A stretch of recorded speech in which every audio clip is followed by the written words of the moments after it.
नमस्कार दोस्तों, मैं अनिल कुमार मीणा, हिंदी लेक्चरर, और आप मेरे साथ जुड़ चुके हैं हिंदी व्याकरण की क्लास में। तो चलिए व्याकरण की अगले बिंदु की तरफ बढ़ते हुए आज का जो अपना टॉपिक है वो है उपसर्ग और प्रत्यय, और अपन इन दोनों में करेंगे तुलनात्मक अध्ययन। अर्थात उपसर्ग और प्रत्यय को अपन दोनों को एक साथ ही पढ़ लेते हैं आज। तो देखिए, उपसर्ग और दूसरा क्या पढ़ेंगे अपने प्रत्यय। तुलनात्मक अध्ययन के लिए अपन इनको दो वर्गों में अर्थात अंतर स्पष्ट करते हुए मैं इधर लिख देता हूं, उपसर्ग और इधर क्या हो जाएगा प्रत्यय। अब देखिए, उपसर्ग और प्रत्यय की परिभाषा और प्रकारों पे बढ़ने से पहले अपन इनके शाब्दिक जो विच्छेद है उसके ऊपर अपन चर्चा करते हैं। तो देखिए, उपसर्ग जो है उपधन सर्ग इनसे मिलकर के बना है। उप का अर्थ होता है कि ठीक, और सर्ग यानी छोटा भाग, अर्थात के से ठीक या फिर छोटा भाग होता है किसका, उपसर्ग का। और ये क्या होता है, संयोग पद होता है। इसको क्या बोलते हैं अपन, संयोग पद। अर्थात इसमें किसी भी तरह के बदलाव नहीं आते। उपसर्ग में से जुड़ने के बाद में ना तो उपसर्ग का होता है, ना स्वर में चेंज होता है, ना व्यंजन में। इसलिए इसको कौन सा पद बोलते हैं अपन, संयोग पद। ठीक है। ऐसे प्रत्यय से देखो, प्रति प्लस अय, दो शब्दों से मिलकर के प्रत्यय शब्द का निर्माण हुआ है। प्रत्यय का अर्थ होता है पीछे, और अय का अर्थ होता है आना, अर्थात पीछे आना। और जो प्रत्यय शब्द है वो किसका पद है, यण संधि का पद है। यण संधि का पद है। ये अपन संधि पढ़ेंगे तब आपको और भी विस्तार से बता देंगे। तो ये तो देखो इनकी शाब्दिक जो विच्छेद है उसके बारे में चर्चा कर लिया अपन ने। आप देखो इसकी परिभाषा पे आते हैं। परिभाषा में देखिए, जो उपसर्ग और प्रत्यय दोनों ही शब्द हैं, जैसे ये मूल शब्द हैं, अर्थात शब्द के जो पहले जुड़ते हैं वो क्या कहलाते हैं, उपसर्ग, और जो बाद में जुड़ते हैं वो क्या कहलाते हैं, प्रत्यय। यही तो होती है कि वे शब्दांश जो किसी शब्द के पूर्व में जुड़ करके उसके अर्थ में परिवर्तन कर देते हैं वो क्या कहलाते हैं, उपसर्ग कहलाते हैं। और वे शब्दांश जो किसी शब्द के पीछे जुड़ करके उसके अर्थ में परिवर्तन कर देते हैं वो क्या कहलाते हैं, प्रत्यय कहलाते हैं। यही पुस्तकों में यही परिभाषा लिखी हुई है। अब देखिए, ध्यान रखना, शब्द के जो पहले शब्दांश जुड़ेगा वो क्या कहलाएगा, उपसर्ग, और शब्द के जो बाद में जुड़ेगा वो क्या कहलाएगा, प्रत्यय। अब परिभाषा में देखिए अपन ये पढ़ते हैं कि उपसर्ग और जो प्रत्यय हैं दोनों ही शब्द में परिवर्तन कर देते हैं। अब देखिए अपन इसके अलावा भी कुछ और पढ़ते हैं।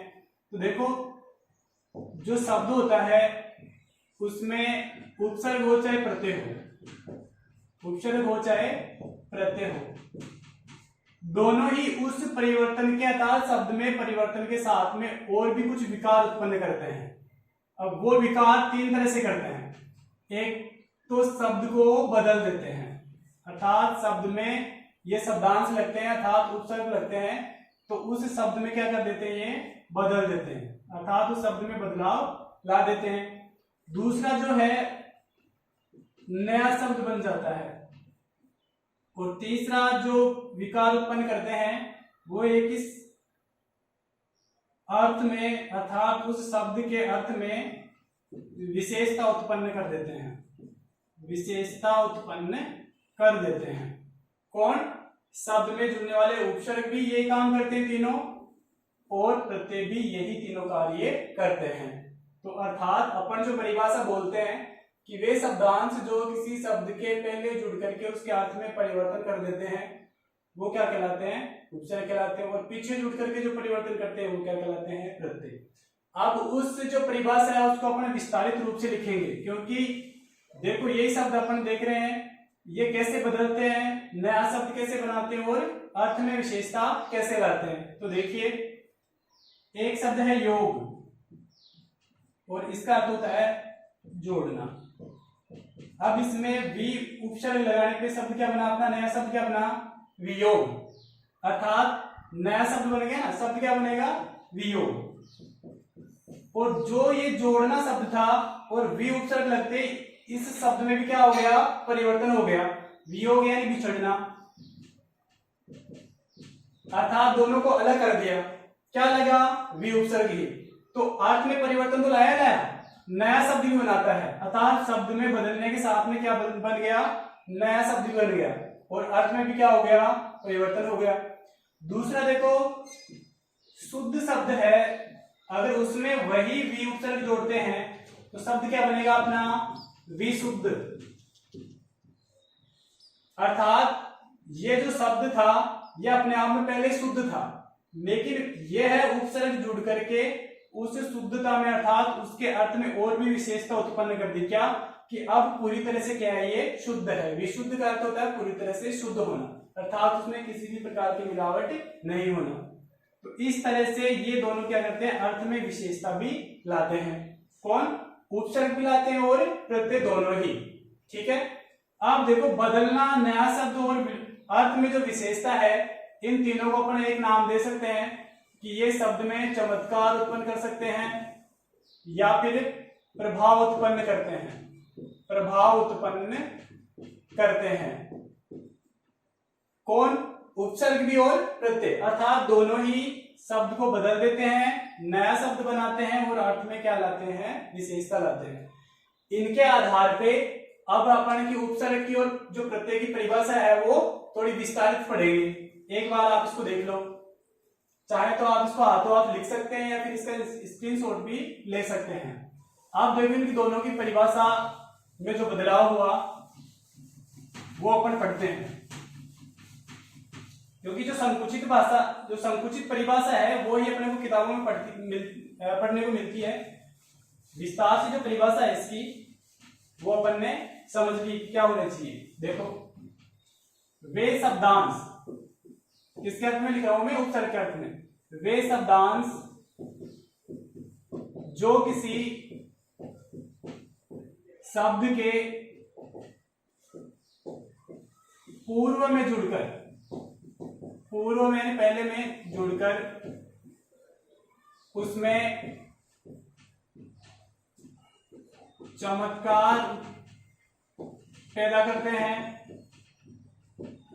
प्रभाव पैदा करते हैं या नया शब्द बनाते हैं,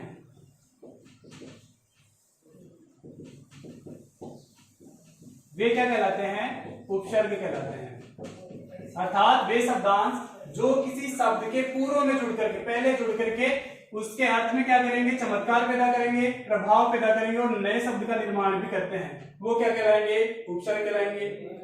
प्रत्यय के अर्थ में देखिए कि वे शब्दांश जो किसी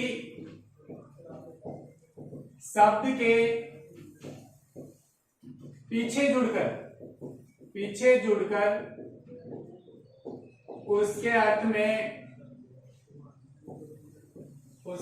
में चमत्कार पैदा करते हैं, प्रभाव उत्पन्न कर देते हैं या फिर नया शब्द बनाते हैं, नए शब्द का निर्माण कर देते हैं, क्या कहलाते हैं, प्रत्यय कहलाते हैं। क्या कहलाते हैं वो, प्रत्यय कहलाते हैं। अब देखो, वे शब्दांश जो किसी शब्द के पूर्व में जुड़ेंगे और उसके अर्थ में चमत्कार, प्रभाव या नया शब्द बना देते हैं, वो क्या कहलाएंगे, उपसर्ग। और वे शब्दांश जो किसी शब्द के पीछे जुड़ करके उसके अर्थ में चमत्कार, प्रभाव या नया शब्द बना देते हैं उसको, तो वो क्या कहलाते हैं, प्रत्यय कहलाते हैं।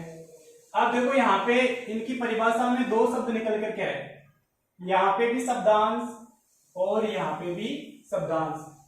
अब देखो, शब्द और यहाँ पे भी शब्द, अब दोनों में अंतर तो स्पष्ट कर लिया अपने, उपसर्ग और प्रत्यय में। उपसर्ग शब्द के पहले लगता है प्रत्यय शब्द के पीछे लगता है। अब देखो दोनों में कॉमन शब्द क्या है, शब्दांश। इसका मतलब उपसर्ग और प्रत्यय दोनों ही क्या होते हैं, शब्दांश होते हैं।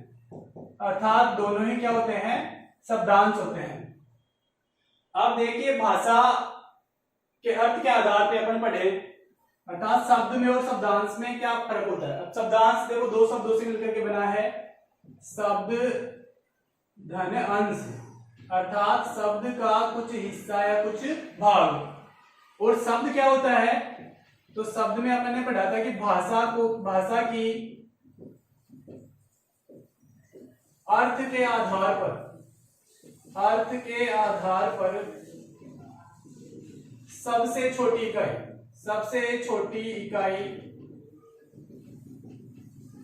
क्या होती है, अर्थात शब्द होता है।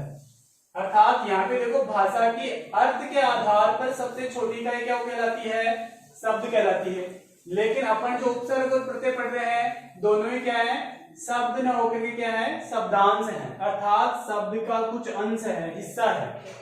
इसका मतलब क्या हुआ कि अर्थ तो किसका होता है, शब्द का, और ये दोनों क्या है, शब्दांश है। तो इसका अर्थ ये हुआ कि उपसर्ग और प्रत्यय दोनों का ही क्या नहीं होता है, अर्थ नहीं होता है। दोनों का ही क्या नहीं होता है, अर्थ नहीं होता है, क्योंकि अर्थ तो किसका होता है, शब्द का, और ये तो शब्द के क्या है, दो एक छोटे से हिस्से हैं। कौन कौन से, उपसर्ग और प्रत्यय दोनों ही। तो क्या परिभाषा निकल करके आई, उपसर्ग और प्रत्यय दोनों के कोई अर्थ नहीं होते हैं। देखिए तीसरा जो इसका बिंदु है, ये इसकी शाब्दिक विच्छेद कर लिया अपन दोनों ने। ये परिभाषा के आधार पे इतना सा परिवर्तन है कि उपसर्ग शब्द के पूर्व में जुड़ते हैं और प्रत्यय शब्द के पीछे में जुड़ते हैं, ठीक है। और शब्द में क्या करते हैं, चमत्कार प्रभाव पैदा करते हैं, फिर उसे नया शब्द बना लेते हैं। तीसरा देखिए, ये अर्थात उपसर्ग और प्रत्यय दोनों के क्या नहीं होते हैं, अर्थ नहीं होते हैं। इनके कोई अर्थ नहीं होता है, अर्थात इनका कोई अर्थ नहीं होते हैं, अर्थात इनके कोई अर्थ नहीं होते हैं। वैसे वही बात इसमें लागू रहेगी प्रत्यय में, अर्थात इनके भी कोई अर्थ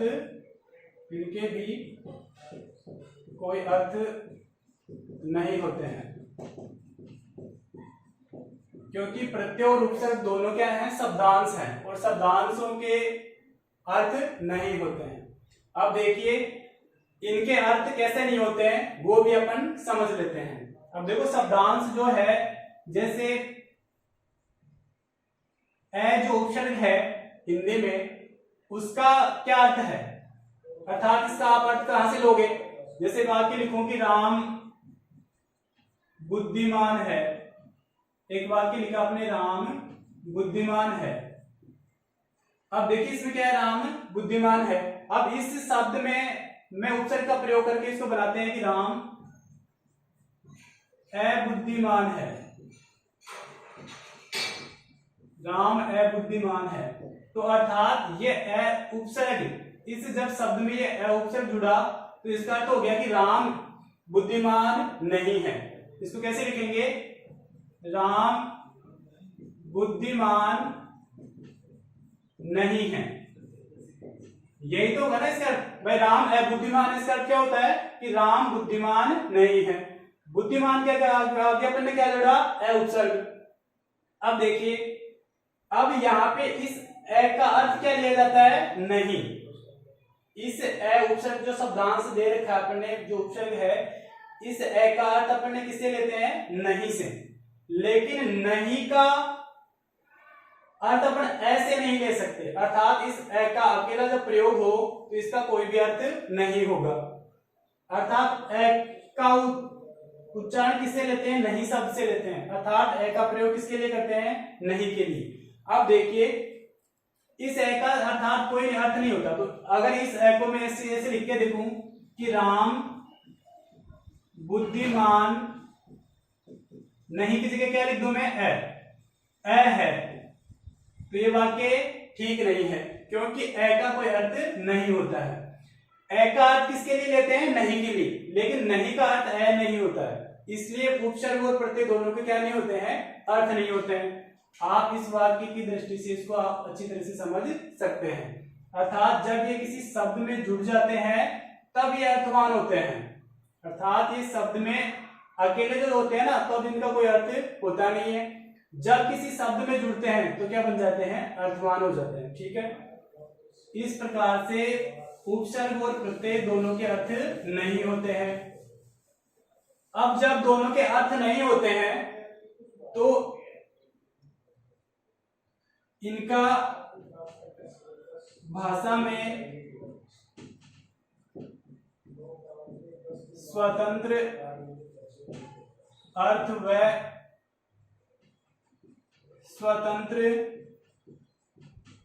प्रयोग भी नहीं होता। इनका उपसर्ग का, अर्थात इनका कोई अर्थ नहीं होता, तो भाषा में इनका स्वतंत्र अर्थ भी नहीं होता और स्वतंत्र अर्थ के साथ में इनका स्वतंत्र प्रयोग भी अपन नहीं कर सकते। जैसे अपन ने अभी है का प्रयोग किया था, किसके लिए? नहीं के लिए। अर्थात ये दोनों आपस में पूरक नहीं है। ठीक है, ए के लिए अपन नहीं के लिए ए का प्रयोग करते हैं, लेकिन नहीं के लिए अपन ए का प्रयोग नहीं कर सकते हैं। और जिन शब्दों का प्रयोग नहीं होता, अर्थात जैसे मैं कहूं कि ए है, अब इसका क्या अर्थ होता है? कुछ भी अर्थ नहीं होता है इसका, न तो ये स्वतंत्र रूप से इसको अर्थ होता है और ना ही इसका स्वतंत्र रूप में अपन प्रयोग कर सकते हैं। किसका? उपसर्ग और प्रत्यय दोनों का। वही बात इसमें लागू होती है। इनका भाषा में, किनका? प्रत्यय का भाषा में न स्वतंत्र अर्थ होता है, न स्वतंत्र अर्थ होता है और न ही स्वतंत्र प्रयोग होगा। अर्थात ये बातें दोनों पे लागू है। अब यहाँ पे जो अंतर एक स्पष्ट आया अपन ने, तो सिर्फ एक ही अंतर आया कि ये शब्द के आगे जुड़ते हैं और ये शब्द के पीछे जुड़ते हैं। बाकी जो अपन पढ़ रहे हैं वो सारा दोनों में समान होता है, क्योंकि अपन उपसर्ग और प्रत्यय का क्या कर रहे हैं? तुलनात्मक अध्ययन कर रहे हैं। अब देखिए, कोई अर्थ नहीं होता। कैसे अर्थ नहीं होता? स्वतंत्र अर्थ नहीं होता और इनका स्वतंत्र प्रयोग भी वाक्य में नहीं कर सकते इन शब्दों का। जब अर्थ ही नहीं होगा तो प्रयोग कर ही नहीं पाएंगे। प्रयोग कर भी देंगे, अगर अर्थात वो अर्थ ही नहीं होगा तो वो निरर्थक हो जाएगा। अब देखिए, जब इनका अर्थ नहीं होता है तो इनका अर्थ कब होता है? सवाल ये उठता है। जैसे ये दोनों उपसर्ग और प्रत्यय क्या है? शब्दांश है। तो इनका अर्थ कब हो? जब ये किसी शब्द में जुड़ते हैं तो अर्थ कब होता है? अर्थात ये जैसे शब्द है सुंदर और इसमें मैंने एस उपसर्ग जोड़ा तो शब्द क्या हो गया?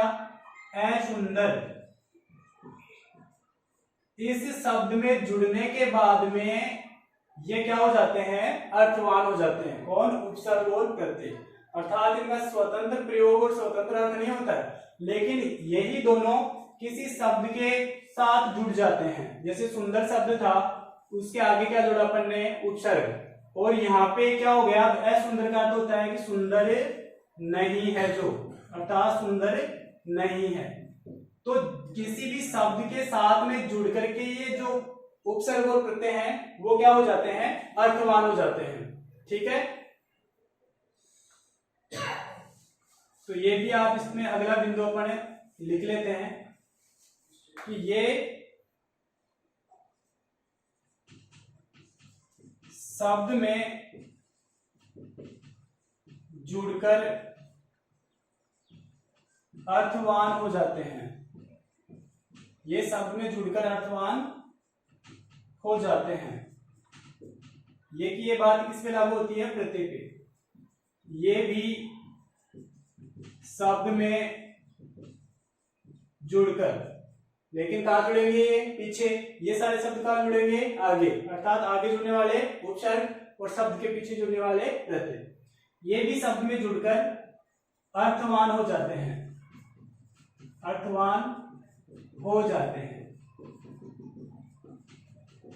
यहां तक समझ में आ गया। स्वतंत्र इनका कोई अर्थ नहीं होता और स्वतंत्र इनका प्रयोग भी नहीं होता है। अर्थवान कब होते हैं? जब इनका प्रयोग किसी अर्थ के साथ में होता है, अर्थात किसी शब्द के साथ में जुड़ने के बाद में ये जो शब्दांश है ये इनका क्या हो जाता है, कोई अर्थ निकल जाता है, अर्थवान हो जाते हैं, अर्थात उनका अर्थ हो जाता है, जो अपन ने ए प्लस सुंदर शब्द से भी समझ लिया था। इतना देख लो। अब आगे की ये बात आती है कि अगर ये जो शब्द में जुड़ते हैं तो शब्द में कौन से शब्द में जुड़ते हैं? उपसर्ग जो प्रत्यय हैं, शब्दांश होते हैं। यहाँ पे पढ़ा कि शब्द में जुड़ करके क्या होते हैं, अर्थवान हो जाते हैं।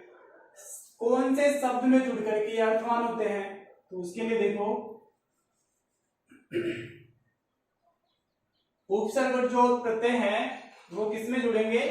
ये जो शब्द होगा, अपन ने पढ़ा शुरुआत में, शब्द के पीछे जुड़ेंगे वो क्या कहलाएंगे? प्रत्यय। और आगे जुड़ेंगे वो क्या कहलाएंगे?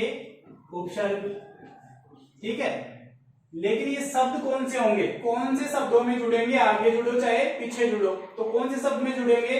तो वो देखिए, जब अपन ने शब्द पढ़ा था, संज्ञा शब्द पढ़े थे, तो एक पढ़ा था विकारी शब्द और दूसरा अविकारी शब्द। एक तो कौन सा शब्द पढ़ा था अपन ने? विकारी शब्द, बदलने के आधार पे, अर्थात बदलना यानी परिवर्तन के आधार पे। और दूसरा पढ़ा था अविकारी। अब दोनों की परिभाषा क्या होती है? अविकारी अर्थात इसमें किसी भी तरह से परिवर्तन नहीं होता है, और विकारी में नाम ही विकारी अर्थात परिवर्तन होने वाला। किसके आधार पे? लिंग, वचन, पुरुष, काल और कारक के आधार पे जिन शब्दों में परिवर्तन होता है वो शब्द क्या कहलाते हैं? विकारी शब्द। और जिनमें ये परिवर्तन नहीं होता, लिंग, वचन, पुरुष, काल और कारक के अनुसार, तो वो शब्द क्या कहलाएंगे? अविकारी। अर्थात ये तो अपने आप में अविकारी हैं। कौन से शब्द? अविकारी। इनमें किसी भी प्रकार का परिवर्तन नहीं होता है। और अपन ने क्या पढ़ा परिभाषा? जुड़ करके उसमें परिवर्तन कर देते हैं, उपसर्ग भी और प्रत्यय भी। उपसर्ग आगे जुड़ के परिवर्तन कर देता है, प्रत्यय पीछे जुड़ करके परिवर्तन कर देते हैं। तो अविकारी शब्द तो परिवर्तित होते ही नहीं है। परिवर्तित कौन से शब्द होते हैं? विकारी। अर्थात लिंग, वचन, पुरुष, काल और कारक के अनुसार ये क्या होते रहते हैं? परिवर्तन। तो देखिए, ये जो शब्द होंगे वो क्या होंगे? सारे विकारी शब्द। और विकारी शब्द आपको पता है अपने कौन कौन से पढ़े थे? 4 जो विकारी शब्द है अपने: संज्ञा, सर्वनाम, क्रिया, विशेषण और क्रिया। ये 4 प्रकार के क्या है? विकारी शब्द हैं। समझ गए? तो इन विकारी शब्दों के आगे जो लगने वाले शब्दांश हैं वो क्या कहलाएंगे? उपसर्ग। और विकारी शब्दों के पीछे जुड़ने वाले शब्द क्या कहलाएंगे? प्रत्यय। अर्थात जो शब्द है वो कौन से होंगे? विकारी शब्दों के। अर्थात विकारी शब्दों के अलावा किसी के भी आगे उपसर्ग या प्रत्यय या पीछे नहीं जुड़ते हैं। ठीक है। तो ये शब्द कौन से होंगे? विकारी। और विकारी में भी संज्ञा, सर्वनाम, विशेषण या क्रिया। अब देखो, इसकी अगली जो तुलनात्मक अध्ययन में आएगा बिंदु, वो क्या हो जाएगा कि इनका प्रयोग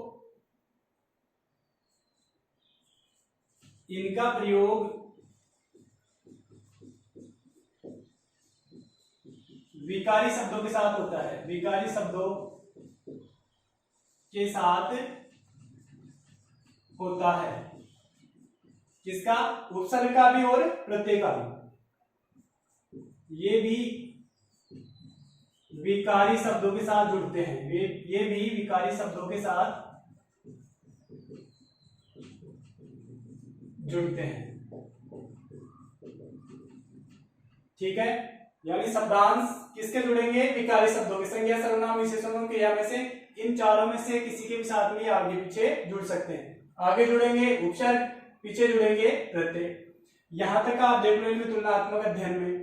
बस यहाँ पे भेद कहां पे आएगा कि ये सारे आगे जुड़ेंगे शब्द से पूर्व में, और ये सारे कहां जुड़ेंगे? पीछे। ठीक है। अब अगला जो तुलनात्मक जो बिंदु लेंगे अपन, देखो, ये तो परिभाषा के आधार पे हो गया।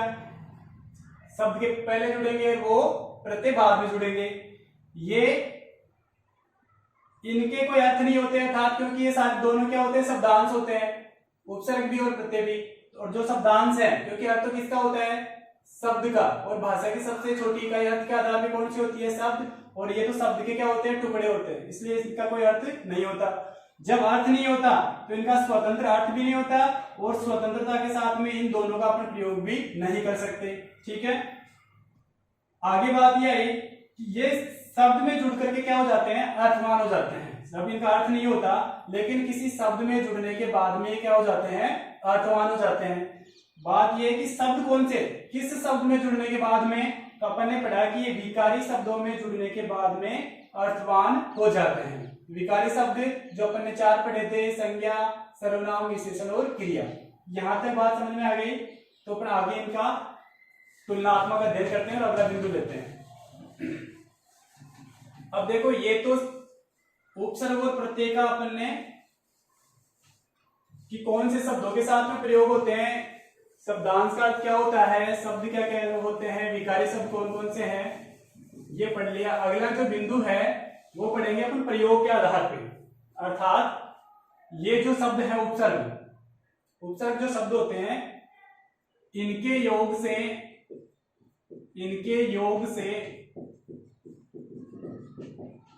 संधि पद बनाए जा सकते हैं, वो कैसे बनाए जा सकते हैं अपन आगे पढ़ेंगे। एक बार आप दोनों में तुलनात्मक अध्ययन में इनको लिख लीजिए एक बार एक साथ। उपसर्ग जो पद है इनके योग से संधि पद बनाए जा सकते हैं।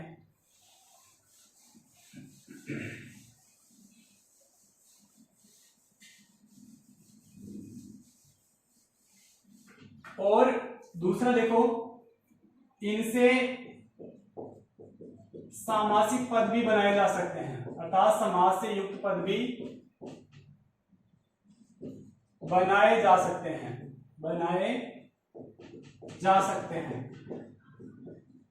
और तीसरा, इनसे किनसे, उपसर्ग से संयोग पद भी बनाए जा सकते हैं। ये 3 विशेषता तो किसकी है, उपसर्ग की। अब देखिए कैसे बनाएंगे अपन, अभी उदाहरण के माध्यम से समझेंगे। पहले इनमें लिख लो आप, ये जो उपसर्ग है उसके योग से किसका पद का निर्माण हो सकता है, संधि पद का। लेकिन ध्यान रखना, संधि पद से प्रत्यय का, अर्थात प्रत्यय के योग से संधि पद का निर्माण नहीं हो सकता है। स्पेशल लिख लीजिए, इनके योग से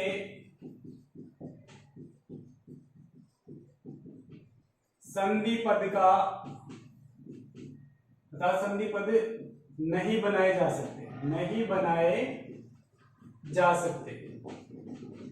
ये इनका सबसे बड़ा अंतर है योग के आधार पर।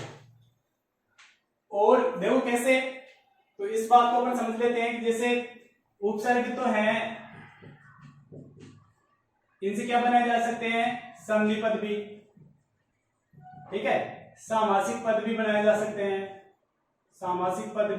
और तीसरा संयोग पद भी। लेकिन प्रत्यय से जो है केवल सामासिक पद बनते हैं और केवल संयोग पद बनते हैं। देखिए, उपसर्ग से जो संयोग, ये जो पद बनते हैं तीनों, ये किस प्रकार से बनते हैं। अब संधि पद देखो, जैसे शब्द लिया आपने अन्वय शब्द की अपन संधि विच्छेद करेंगे तो होगा अनु प्लस अय, अर्थात इसमें कौन सी संधि है, यण संधि का प्रकार है।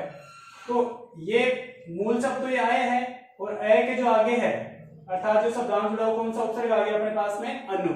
तो इस अनु उपसर्ग से अपन संधि पद का निर्माण भी कर सकते हैं। अब संधि पद कौन सा हो गया यहाँ पे, अन्वय।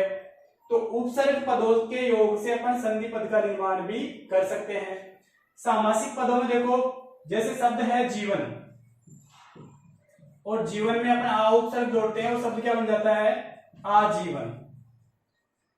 और ये आजीवन जो उदाहरण है वो समास पढ़ेंगे अपन, तो उसमें अवयव भाव में जो समास है उसका क्या है, उदाहरण। अर्थात इन उपसर्गों के योग से एक सामासिक पद का निर्माण भी होता है। तीसरा जो निर्माण होता है संयोग के आधार पे, वो देखो जैसे प्रतिधनहार शब्द है। अब हार यहाँ पे प्राजय का सूचक है और उसमें प्रति क्या जुड़ गया, उपसर्ग, शब्द क्या बना, प्रतिहार। अर्थात ये दो जो पद है वो किसके आधार पे जुड़े, संयोग के आधार पे। ठीक है, लेकिन जो प्रत्यय होता है उसमें उस प्रत्यय के योग से संधि शब्दों का निर्माण नहीं होता है। बाकी सामासिक पद भी बनते हैं और संयोग पद भी बनते हैं।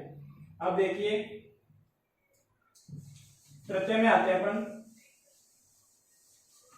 अपन ने पढ़ लिया कि उपसर्ग में तीनों पदों का योग कैसे होते हैं। तो देख लिया अपन ने कैसे, तो संधि पद का निर्माण होता है, सामासिक कैसे पद बनते हैं और संयोग पदों का निर्माण कैसे होता है। प्रत्यय में आइए तो इनसे सामासिक पद बनाए जा सकते हैं, ये चीज अपन ने पढ़ ली। अब देखो संयोग पद के आधार पे, अर्थात संयोग पद का निर्माण भी अपन प्रत्येक जो शब्द है उनके आधार पे अपन कर सकते हैं। अब देखिए इसमें संयोग पद के आधार पे प्रत्यय में दो चीज है, अर्थात जब प्रत्यय का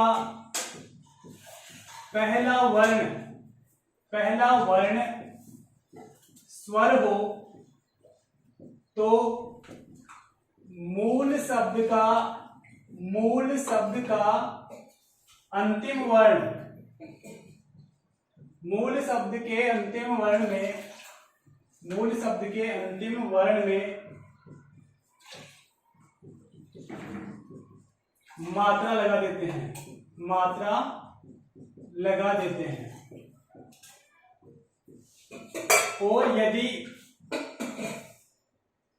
और जब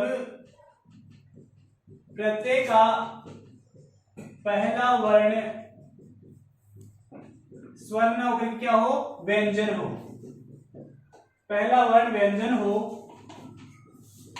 तो मूल शब्द में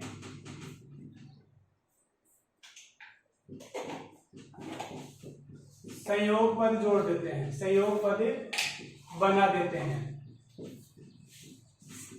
अब देखिए अपन ने ये पढ़ लिया कि उपसर्ग में संधि पद का निर्माण हो सकता है, सामासिक पदों का निर्माण भी होता है और संयोग पद भी बनते हैं। जबकि प्रत्यय में देखो संधि पदों का योग बिल्कुल भी नहीं होता है, ये इनमें मुख्य अंतर है योग के आधार पे। सामासिक पद भी बनाए जा सकते हैं। अपन समास पढ़ेंगे तो प्रत्यय के योग से बहुत सारे समास के जो प्रकार है वो बनते हैं, वो अपन उसमें पढ़ेंगे। अब संयोग पद के आधार पे देखो, संयोग पद के आधार पे प्रत्यय में दो विशेषताएं हैं कि जब प्रत्यय का पहला वर्ण स्वर होगा तो जो मूल शब्द का जो अंतिम वर्ण है उसमें क्या लगा देंगे, अपन मात्रा लगा देंगे। और दूसरी शर्त यह है, और अगर मान लो जब प्रत्यय का पहला वर्ण स्वर की बजाय क्या हो, व्यंजन, तो मूल शब्द का जो अंतिम वर्ण है अर्थात मूल शब्द में वो शब्द संयोग की तरह अपन जोड़ देते हैं। अब इसका अर्थ समझिए, जैसे शब्द है समाज प्लस इक। अब इस प्रत्यय का पहला शब्द क्या है, स्वर है, अर्थात प्रत्यय का पहला वर्ण क्या हो, स्वर हो, तो क्या करेंगे, मूल शब्द में, अर्थात शब्द के तो प्रत्यय लगते हैं, तो मूल शब्द का जो अंतिम वर्ण है, मूल शब्द का अंतिम वर्ण क्या है, ज, उसमें वो मात्रा लगा देते हैं। तो अगर इसका अपन पद बनाएंगे तो क्या होगा, सामाजिक।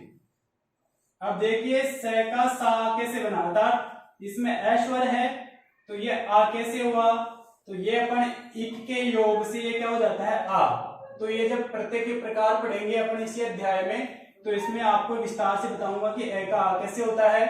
अब जब अपना जो भी पॉइंट है अर्थात स्वर हो तो उसमें मात्रा लगा देते हैं, तो अर्थात शब्द क्या बन गया, छोटी की मात्रा, तो अपन ने इस अंतिम वर्ण में छोटी की क्या लगा दी, मात्रा, और शब्द क्या बन गया, सामाजिक। ठीक है, दूसरा संयोग, तो ये तो किसके आधार पे हुआ, सामासिक पद बनने के आधार पे। अब देखो संयोग पद के आधार पे, तो जैसे प्रत्यय है समझधनदार। अब दार प्रत्यय किसमें जुड़ गया? समझ में, तो ये फिर भाववाचक हो गया समझदार। अब इसमें कोई परिवर्तन नहीं होगा, ये जो दार प्रत्यय है वो वैसा का वैसा उनमें संयोग कर देंगे और सब नए शब्द का निर्माण हो जाएगा। और ये जो शब्द है वही क्या है? संयोग पद है। जैसे दुकानदार में दुकान धनदार कर दे अपन, तो इनका संयोग पद क्या होगा? अर्थात इनके किसी भी अंतिम वर्ण में या पहले वर्ण में कोई भी परिवर्तन नहीं होगा, उस प्रत्यय का क्या हो जाएगा? इसमें संयोग हो जाएगा और शब्द क्या बन जाएगा? दुकानदार। शब्द क्या बन गया? दुकानदार। तो ये तो अपन ने पढ़ लिए तुलनात्मक अध्ययन। किसका? उपसर्ग और प्रत्यय का तुलनात्मक अध्ययन। तो इनमें बहुत सारी समानताएं भी है और कुछ असमानताएं हैं। तो आप इस चार्ट के माध्यम से उन समानताओं और असमानताओं के बारे में अपन ने आसानी से समझ लिया। ये क्या विशेषताएं हैं इसकी, ठीक है। तो उपसर्ग और प्रत्यय को आपको रटने की कहीं पे भी आवश्यकता नहीं है। जब ये चार्ट अगर आपके समझ में आ गया, इसका अर्थ यह है कि हमें उपसर्ग और प्रत्यय के जो उदाहरण है, प्रकार है, उनको कहीं पे भी रटने की आवश्यकता नहीं पड़ेगी।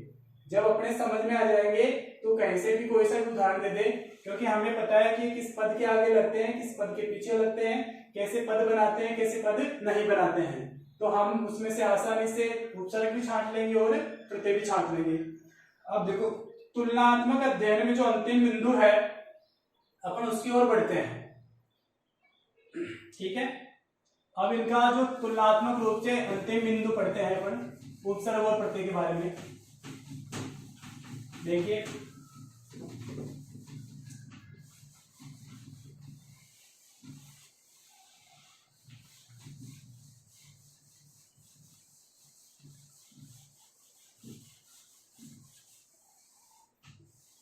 अब दोनों के एक साथ देख लीजिए आप तुलनात्मक अध्ययन में।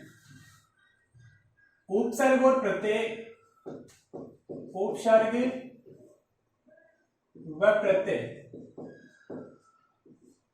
दोनों ही क्या कहलाते हैं? अव्यय स्वरूप। अर्थात ये किसके रूप में प्रयुक्त होते हैं? अवयव के।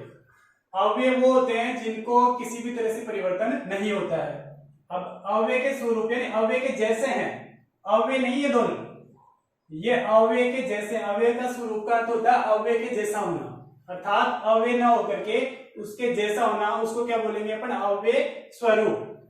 जैसे अभी अवयव कैसे हैं? बदलते क्यों नहीं है? जैसे ये अ उपसर्ग लिया मैंने, अब अ देखो, लिंग, वचन, पुरुष, काल, किसी के आधार पे इसमें किसी भी प्रकार का परिवर्तन नहीं होगा। पुल्लिंग भी नहीं होगा, इसका स्त्रीलिंग क्या होगा? अर्थात किसी भी तरह से ये बदलेगा नहीं। अर्थात उपसर्ग और प्रत्यय दोनों क्या रहते हैं? अव्यय के स्वरूप रहते हैं। और जब अव्यय स्वरूप रहते हैं तो दोनों से बनने वाला, अर्थात इनसे बनने वाला शब्द भी अव्यय स्वरूप होता है। ये बात दोनों के लिए लागू होती है, प्रत्यय और उपसर्ग दोनों के लिए। इस बात को भी आप नोट कर लें। उपसर्ग और जो प्रत्यय हैं वो अव्यय स्वरूप होते हैं, और अगर अव्यय स्वरूप होते हैं तो इनसे जो भी शब्द बनता है वो भी क्या कहलाते हैं? अव्यय स्वरूप होता है। तो ये तो देखो अपने तुलनात्मक अध्ययन हो गया, किसका? उपसर्ग और प्रत्यय दोनों का। तुलनात्मक अध्ययन को आप गहनता से पढ़ लेंगे, समझ लेंगे, तो आपको इसको प्रकारों के उदाहरणों के रखने की आवश्यकता नहीं है। अब देखिए, ये तो इनका हो गया तुलनात्मक अध्ययन। अब चलेंगे अपन उपसर्ग के प्रकारों पे। पहले किसके प्रकार पढ़ेंगे अपन? उपसर्ग के। उपसर्ग के प्रकार, उपसर्ग के प्रकार। निहाल जी कितना टाइम हो गया देखिए। अपन पहले किस पे चलेंगे? अपन उपसर्ग के प्रकार। देखो, तुलनात्मक अध्ययन तो अपन ने दोनों का कर लिया। अब पहले अपन किसके प्रकार पढ़ेंगे? उपसर्ग का, और वो अपन पढ़ेंगे नेक्स्ट बिंदु में, ठीक है। तो आप तुलनात्मक जो मैंने अध्ययन करवाया उसका गहनता से अध्ययन कीजिए। जिससे आपको जो प्रकार है वो और भी आसानी से समझ में आ जाएंगे। अगला जो इसका प्रकार पढ़ेंगे उपसर्ग और प्रत्यय का, वो अगले बिंदु में पढ़ते हैं। ठीक है, धन्यवाद।